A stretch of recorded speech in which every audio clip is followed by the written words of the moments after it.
How to make your career goals happen. Too many people have mistaken ideas when it comes to their approach to their careers. We often believe that working incredibly hard in jobs that we do not truly enjoy is responsible, and what adults should do. We often feel that we do not really have any choice when it comes to what we do for a living. We often feel scared to try anything else. And this is why so many of us are unhappy in our careers. We just let them happen, and accept the career path that we fall into. We leave school or college, take the first job opportunity that comes our way, and then work hard to progress up the ladder. We never take a moment to actually ask, is this what I want? Do I have a choice?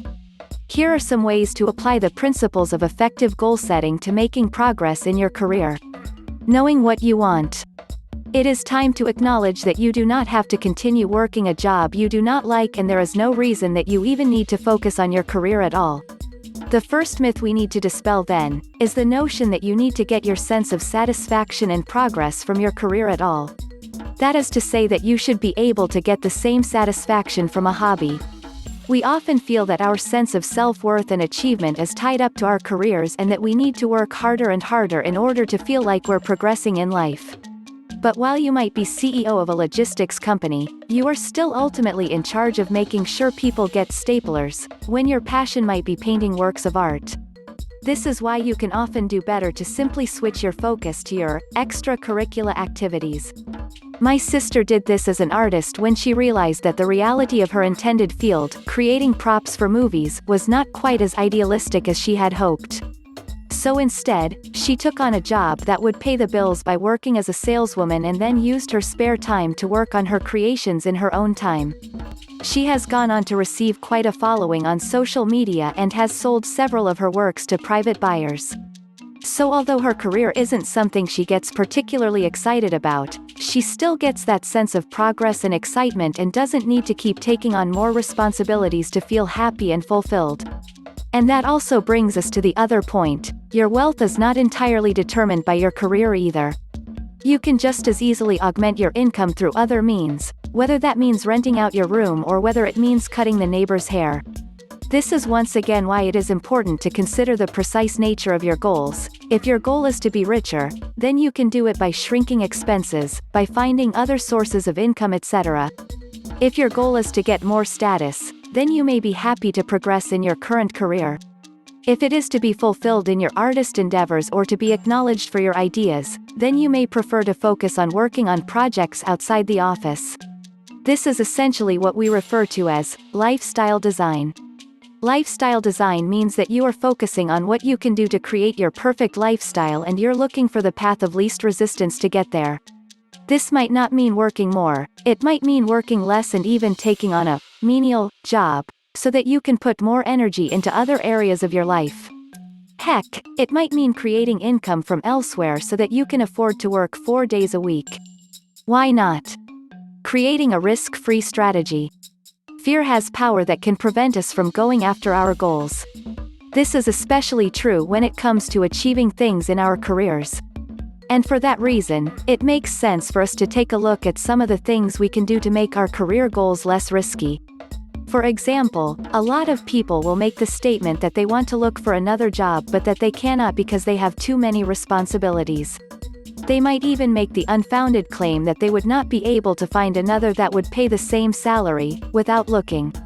But there is no reason that this needs to be seen as a risky undertaking, and no reason that you should be afraid to look for work. The simple answer is just to look for other jobs while you are working your current job. Spend a couple of evenings looking at other jobs and applying for them, and only leave your current job when you have a new one. Zero risk. The same goes for starting a part-time business. You do not have to immediately transition from one job to another when you can simply use your spare time in the evenings or in the weekends to work on your new business idea. Only when you are certain it works, should you then consider leaving your current job in order to take on the new one, and this will present you with another risk-free way to transition to a job or career you love. You can even try reducing your work hours and then use that extra free time in order to work on your business. Take a part-time job and during your longer free hours, work on your business project. The same goes for investment. If you need investment to create a business idea, then there are lots of risk-free ways to get it. Using Kickstarter or crowdfunding initiatives these days is a great option, for example, and involves zero risk as well as a great way to test the reception for your idea. Likewise, you could ask your parents for investment, you could get a business partner friend, or you could take out a credit card loan. As long as you don't quit your current job, you can just make sure that the loan repayment terms are something you could manage to pay off if you had to, and that way, you won't be putting yourself at any risk. If you really want to make this happen, then you can always find a way. And if you have assessed your vision and you just want to be a rock musician, then do not be distracted by trying to get rich. To start with, focus on doing the thing you love and finding more time for it. Let success come as a byproduct.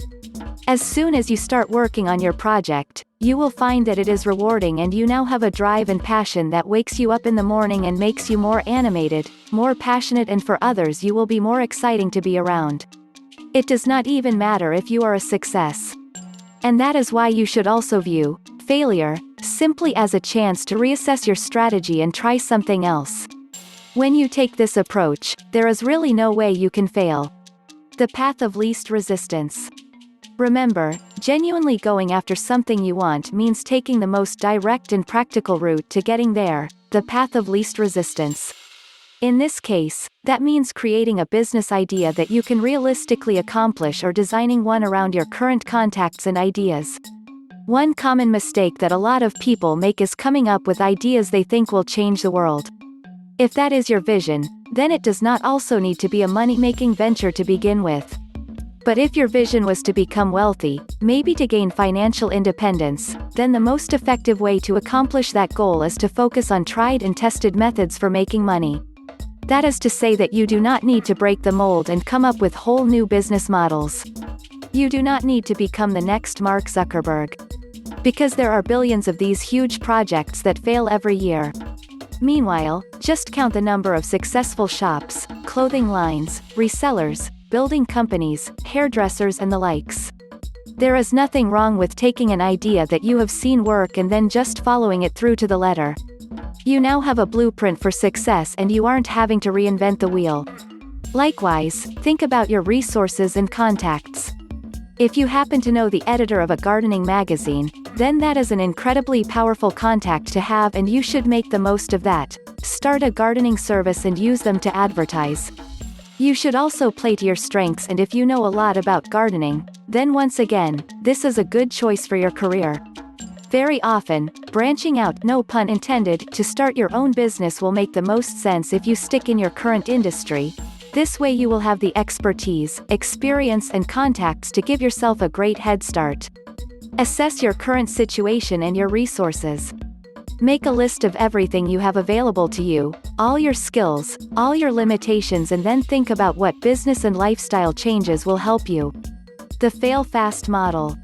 Remember when we discussed how fear could hold some people back, and one way this presented itself was when someone would work on perfecting their product without actually releasing anything? Not only is this a blatant delay tactic, but it also means that if you eventually do release your product, you risk suffering a devastating defeat if it doesn't go as planned. This happened to a friend of mine who had an idea for a business and then spent the next 3 years perfecting it. He trademarked the business name, took on a legal advisor, even paid for an expensive launch party. All for what essentially amounted to a website. He tested the site in every browser and every display size meticulously, he conducted copious amounts of market research, and he paid for tons of server space and bandwidth ready to cope with the inevitable huge amounts of traffic. But his upfront and ongoing costs were so high that he went bankrupt almost immediately. The opposite approach is the fail fast model. If you have an idea for a business, then you should create an MVP, or minimal viable product. This is the most basic, affordable, and easy version of your product or service that you can release to the market immediately. That way, you can now test market response to it without having invested lots of your time and money into it. You throw lots of ideas at the wall, quickly putting together something that works. If the idea is successful, you can then invest time and money into it. If it is not, you iterate, learn from your mistakes, and move on. For further support, At Talent and Skills Hub, you can be supported by our instructors, counselors, and mentors on goal setting and other personal and professional development. You can book an appointment for one-to-one or group tutoring through our website, ts-hub.com.